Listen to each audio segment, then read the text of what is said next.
আমনে এক set sofa বানাইছেন, 3টা খাট বানাইছেন, 2টা কাঠের আলমারি বানাইছেন, একটা ফ্রিজ কিনছেন, চায়ের কাপ, নুনের বাটি, লবণের বাটি, এরপরে কাচের প্লেট সব সাজাইছেন, কিন্তু আপনার ছেলেও নামাজ পড়ে না, মেয়েও পর্দা করে না, স্ত্রীও পর্দা করে না।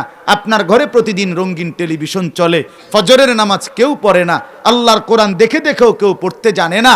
আপনি সংসার সাজান নাই, আপনি ব্যর্থ ব্যর্থ ব্যর্থ, আপনি ফালতু মিয়া, ফালতু মিয়া, আপনি মিয়া আকামে জীবনটা শেষ করছেন হুদা। জাগো দুটি বনে খাইছেন শুধু। আপনার বানানো সোফা, আপনার বানানো ফার্নিচার পরবর্তী 20 বছরের ব্যবধানে একটাও আপনার ঘরের সদস্যরা রাখবে না, এটি হালাই দিব, কবিডিয়ন চলে না। এই সোফাইটা যদি পৃথিবীর সবচেয়ে দামি কাঠ দিয়েও বানায়, আগামী 20 বছর পরে ওই বংশধররাই এটি হালাই দিব, কবে না ইডিয়ন চলে না। ঠিক কিনা বলেন? আরে তোর বাপে বানাইছে রে কষ্ট করিয়া, তোর দাদায় বানাইছে, কো বানাইলে বানাইছে আরে, কিন্তু জেডিয়ন চলে না, ইতান লইয়া বইয়া থাক লইব। তাই কি বুঝা গেল? দুনিয়া ধোকা। দুনিয়া কি ধোকা, মূল টার্গেট কি আখিরাত। ওয়া ইন্নাদ দারাল আখিরাতা লাহিয়াল হায়াওয়ান। আল্লাহ তাআলা বলেন নিশ্চয়ই আখিরাতের ঘর, জান্নাতের ঘর, সেটাই কেবল জীবন, সেটাই কেবল বেঁচে থাকা, সেটাই কেবল আসল হায়াত। লাউ কানু ইয়ালামুন।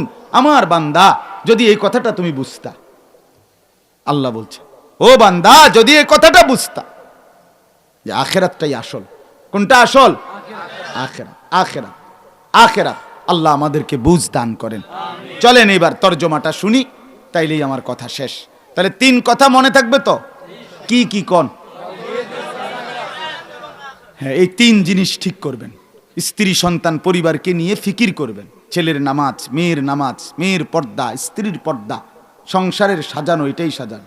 আমার আব্বা, আমরা 5 ভাই 3 বোন। তা আমার আব্বা ইন্তেকালের পূর্বে বাসায় ইন্তেকাল করছে। ওই যে বললাম 43 বছর আমার আব্বা এক মসজিদে ইমামতি করছে, প্রাইমারি স্কুলের মাস্টার ছিলেন। তা আব্বা ইন্তেকাল করছে 2015 সালে। আমরা 5 ভাই 3 বোন, আর আমাদের বাপের নাতি নাতনি, মানে আমরা ভাই বাতিজা মিল্লা, আমরা মোট 25 জন তখন ছিলাম সামনে ঘরে। আব্বা খুব অসুস্থ, বিছানায় একদম। আব্বার কিডনি 2টাই ড্যামেজ ছিল, বহুদিন ডায়ালাইসিস করাইছি। তো আব্বা তখন শেষ অবস্থা, ডাক্তারে বলছে আর ডায়ালাইসিস করেও লাভ নাই। তো বাসায় নিয়ে আসছি, এই শোয়ানো, এই অবস্থায় নিঃশ্বাস টানতেছে।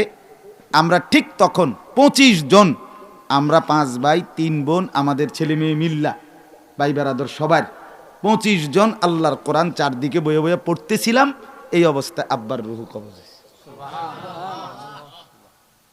বাফ দুনিয়া থেকে গেছে। আমি মারে চোখের পানি ফেলে বলছিলাম, মা আপনি কাইন্দেন না। একটু পরে আমার আব্বারে যখন মুনকার নাকির প্রশ্ন করবে কবরে, মান রব্বুক, আলী আশরাফ তোমার রব কে? আমার আব্বা নিশ্চিত বলবে ফেরেশতা, বংশের 25 জনকে রবের কোরআন পড়া রাইখা আসছি, রব চিনব না কেন?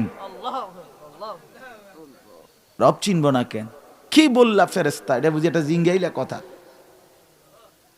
তুমি দেখো না বেশি দূরে নাকি, আমার মাটির উপরেই তো রবের কোরআন পড়ছে আমার বংশধর, চিনব না কেন? আমার বাপ জিন্দিগির হিসাব মিলায় যা। আপনার সোফায় বসে ছেলেরা উলঙ্গ ছবি আর নাচ গান দেখবে, আপনার বানানো খাটে শুয়ে শুয়ে সারা রাত আপনার ছেলে উলঙ্গ ছবি দেখবে মোবাইলে, আপনার খাটে শুয়ে শুয়ে আপনার মেয়ে হারাম প্রেম করবে আরেক ছেলের সাথে। এজন্যই জিন্দিগি সাজাইছেন, এই জীবন, এই হিসাব বাপ। আল্লাহ আমাদেরকে বুঝ দান করেন। আল্লাহ তাআলা বলেন লা উকসিমু বিয়াউমিল কিয়ামা। এই তরজমাগুলো বলি এক টানে, তাইলে কথা শেষ। আল্লাহ তাআলা বলেন আমি কসম করছি কিয়ামত দিবসের। কোন দিনের? নিশ্চিত হবে। ওয়ালা উকসিমু বিন নাফসিল লাওয়ামা। এবং আমি আল্লাহ আরো কসম করছি ওই আত্মা, ওই নফসের ভিতরের ওই নফস যেটা মানুষকে গুনাহ করলে তিরস্কার করে, নেক কাজ করতে প্ররোচিত উৎসাহিত করে, এমন একটা আত্মার কসম আমি আল্লাহ করলাম। অর্থাৎ মানুষের যেই প্রবৃত্তি নফস মানুষকে গুনাহ এবং অপরাধ হইলে তিরস্কার করে, যে এটা কেন করলা, আহা কেন করলা, আহা কেন করলা, মিথ্যাটা কেন বললা, চুরিটা কেন করলা, ওজনে কেন কম দিলা, নামাজটা কেন ছেড়ে দিলা, কেন ইবাদত করছো না, এই ভিতর থেকে যে প্রেরণাটা এটা তৈরি করে, আল্লাহ বলে এটা আমার পছন্দনীয়, আমি এই আত্মার কসম করছি। আল্লাহ বলেন এই দুইটা কসম করে আল্লাহ বলেন আয়াহসাবুল ইনসানু আল্লান নাজমাআ ইযামা, মানুষগুলো মনে করছো আমি আল্লাহ যেই কবরে তোমার লাশ মাটি হয়ে গেছে, রক্ত গোস্ত হাড্ডি চর্বি সব মিশে গেছে মাটিতে, আমি বুঝি সেই হাড্ডি সেই গোস্ত আবার হাসরের মাঠে ফেরাইতে পারবো না? আল্লাহ বলতেছে। মানুষ মনে করে, অনেক মানুষ আছে, আগেও তো ছিলই, এখনো আছে, এখনো আছে। আমি নিজ চোখে কত দেখছি, সরাসরি অনার্স পড়ুয়া ছেলে, পরিষ্কার 4টা ছেলে, কথা বলছি নিজে, ডাইরেক্ট বলে যে হুজুর আল্লাহ বলতে কিছু আছে, আমরা এটা বিশ্বাস করি না। এক ভদ্রলোক কোটি কোটি টাকার মালিক, আমি নিজে দেখছি, এবার ডাইরেক্ট বলছে যে হুজুররা কবরের আযাবের মিথ্যা ভয় দেখিয়ে লোকদেরকে আর কতদিন বোকা বানিয়ে রাখবেন। মুসলমানের বাচ্চা, এটা কেমনে মুসলমানের বাচ্চা? চিন্তা করছেন? এরকম অসংখ্য মানুষ আছে যাদের কাছে আখিরাত বুঝে আসে না, হাসরের ময়দানের ফিরানোটা বুঝে আসে না। আল্লাহ বলে কি ভাবছো আমি বুঝি তোমাকে কবর থেকে, তোমার বুঝে না হয়েছে এটা মাটি হয়ে গেছে, তো আমি এটা ফেরত আনতে পারবো না? তো আল্লাহ বলেন বালা কাদিরিনা আলা আন নুসাওয়িয়া বানানা। এটা বড় সুন্দর একটা কথা। এইখানে যে বৃদ্ধাঙ্গুলি এটা আছে না, এই দেখছেন নি, এইটা কিন্তু এটা দিয়ে মানুষে ফিঙ্গার দেয়, ওই যে মেশিনে ফিঙ্গার, বুঝেন তো, পাসপোর্টে, তারপরে এই বিভিন্ন কি তা কয় আইডি কার্ডে ফিঙ্গার লয় না, এই ফিঙ্গার এই এদূর জায়গায় 800 কোটি মানুষও যদি মেশিনে ফিঙ্গার দেয় আলাদা আলাদা। প্রশ্ন হলো এ কদ্দুর জায়গার মধ্যে মালিক কেমনে এত ভিন্ন ভিন্ন রেখা টানছে? এটা কি মালিক? ওটা কামটা করলো কি? সুবহানাল্লাহ। মালিক চেনো না? মালিক দেই বুড়ে আঙ্গুলে, মনিব চেনো না?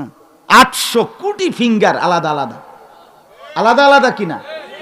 আমাগো হাজি হারায় গেছে মহিলা মক্কা শরীফ, বেডি কিচ্ছু রোমের থেকে নিচে না, একের কিচ্ছু নাই লগে। পরবর্তীতে ঠিকই পাওয়া গেছে, ওই তারা খুঁজতে খুঁজতে সৌদি অফিসে ফিঙ্গার দিয়া বেডির বাইর করে দিচ্ছে।